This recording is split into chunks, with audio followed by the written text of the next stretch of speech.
отырды да былай қопарып тастаған бүйтіп демін алып алды да мен мамамдарды бәрін асырап шаршадым, мен өзім кетейінші, мен осы кинодан басқадан ақшаны көтеріп шетелге кетейінші, мен шаршадым бәріңнен дейді. Бақпасаң қораңдағы мал кетеді, қарамасаң үйіңдегі қатын кетеді. Кеше Бадыкованың күйеуінің интервьюін көріп жатырмыз бәріміз. Кәдімгі қоғамды дүр сілкіндіріп тұр. Бұл қазір қоғамдағы ер азаматтардың бет-бейнесін көрсетіп тұрған жағдай десем болады. Жауапкершілік мүлдем жоқ. Егер өзің, бұл менің жарым, мен осымен бірге отбасын құрып жатырмын деген құндылық болмағаннан кейін барлық нәрсеге кінәлі, қарсы тараптағы жаңағы әсіресе нәзік жандыларды солай кінәлай салу қазір қоғамның үлкен дерті болып тұрды кез келген нәрсеге.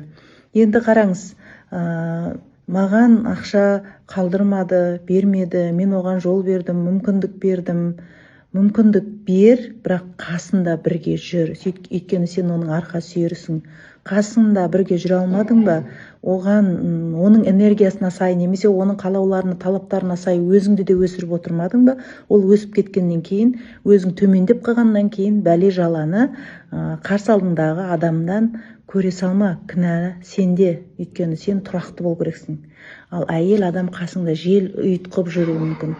Боран болып жатса да, дауыл болып жатса да сен тұрақты боласың. Ер азаматтарға айтарым, сенің жаныңда әйел бораннан да, желден де, дауылдан да, судан да, ауадан да күш қуат алып, сол үйіне, отбасына, шаңырағына жылулық сыйлай алатын ода үлкен потенциал бар. Сол жылулық әрбір клеткасында тұрған одағы жылулықты сен тиімді пайдаланды.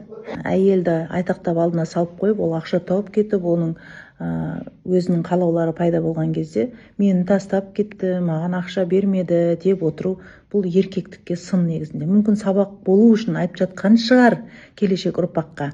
Жақсы түсінем, бірақ сабақ болу үшін өзім де содан үлкен сабақ алуым керек та.